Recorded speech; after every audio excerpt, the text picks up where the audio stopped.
এই একাদশ শ্রেণীর যশোর বোর্ড 2022 সালের প্রশ্ন সলভ করব এবং প্রত্যেকটি জায়গায় কোন ওয়ার্ড বসবে এবং কিভাবে বসবে রুল সহ আমরা বিস্তারিত আলোচনা করব। তো এটা হচ্ছে আমার চ্যানেলের ধারাবাহিক ভিডিও। তোমরা যারা একাদশ শ্রেণীর 2023 সালে একাদশ শ্রেণীর পরীক্ষা দিবা অথবা 2024 সালে এসএসসি তে আছো, আজকের কন্টেন্টটা তোমাদের জন্য হেল্পফুল হতে যাচ্ছে। Okay, let's jump to the content. Would you mind receive my letter. তো আমরা জানি যে উড ইউ মাইন্ডের একটা রুল আছে, সেটা হচ্ছে উড ইউ মাইন্ড যদি হয় ভার্বের সাথে কি যোগ হবে? আইএনজি যোগ হবে।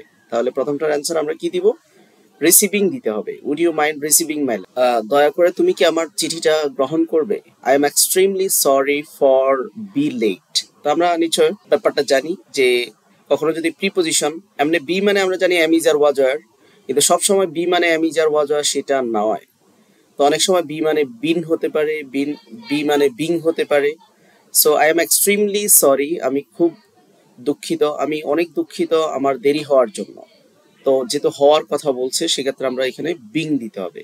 বি মানে এখানে ইজ লিখলে হবে না, কারণ প্রিপোজিশনের পরে ভার্বের সাথে আইএনজি যোগ হবে। Had I had any message, had মানে যদি, যদি আমি তোমার অসুস্থতার কোনো নিউজ পেতাম, any message about your illness, I visit you.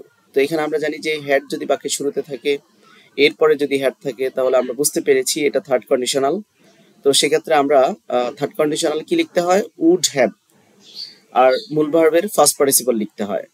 তো I would have visited you, তাহলে আমি তোমাকে অবশ্যই তোমার সাথে দেখা করতাম বা তোমার কাছে যেতাম। Believe me since my return from Australia, বিশ্বাস করো আমার অস্ট্রেলিয়া থেকে ফিরে আসার পর থেকে I have got my self engage.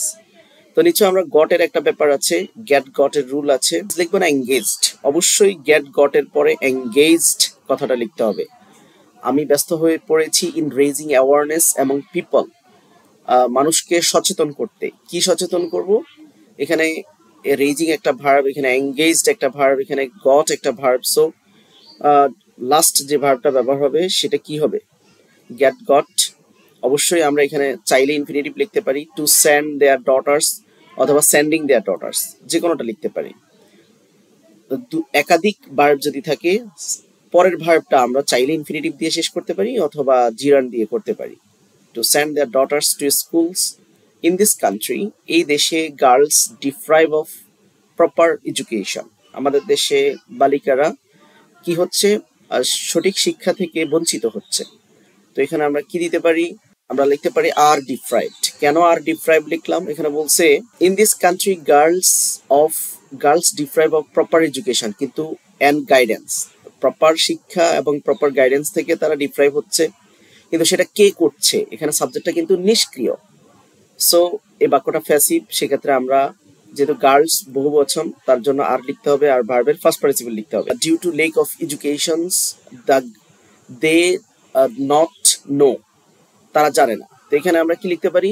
নিচে নট একা বসে না, এটা বিভার্বের সাথে বসে। তো এখানে ডু নট হবে, কারণ বাক্যটা present tense. Due to the lack of education, শিক্ষার অভাবে, দে ডোন্ট নো, তারা জানে না, হোয়াট দে নিড, তাদের কি কি প্রয়োজন। তো আমরা নিশ্চয় জানি যে নো নট এর সাথে, নো নট ডু ডাজ ডিডের সাথে বসে। আর একটা ব্যাপার সেটা হচ্ছে নিড কি হবে এখানে, যেহেতু আগেরটা ডু নট নো এটা প্রেজেন্ট টেন্স ছিল, তো নিচে পরেরটাও প্রেজেন্ট টেন্স হবে, একই বাক্যে ক্লজগুলা সিমিলার হবে। Need finally for years they neglect in society, তাহলে এখানে ফর ইয়ার্স বছরের পর বছর তারা এই সমাজে কি হচ্ছে? নেগলেক্ট হচ্ছে, অবহেলিত হচ্ছে। তো তারা অবহেলিত হচ্ছে, কিন্তু তাদেরকে অবহেলিত কে করছে? এটা প্যাসিভ মোডে আছে। সো এখানে বছরের পর বছর দীর্ঘ সূত্রতা যদি হয়, তাহলে সেক্ষেত্রে আমাদের অবশ্যই কি লিখতে হবে? লং টাইম যদি বোঝায় হ্যাভ হ্যাজ লিখতে হবে, আর সেখানে অবশ্যই ভার্বের ফার্স্ট পার্টিসিপল লিখতে হবে। তাহলে they have been neglected in society. তো এই ছিল যশোর বোর্ডের আয়োজন। অন্যান্য বোর্ডের, বিশেষ করে রাইট ফর্মস অফ ভার্বের আরো 5টা বোর্ড আপলোড করা হয়েছে, বাকি বোর্ডগুলো ক্রমান্বয়ে আপলোড হবে। চ্যানেলে নতুন হয়ে থাকলে এবং একাদশ শ্রেণীর প্রস্তুতিমূলক ভিডিও পেতে চ্যানেলের সাথে থাকবে, আর সাবস্ক্রাইব করে দিবে। যারা ফেসবুক পেজ থেকে দেখছো, পেজটি ফলো করে দিবে, আর অবশ্যই লাইক করে দিবে। ভালো থাকবে সবাই, আসসালামু আলাইকুম।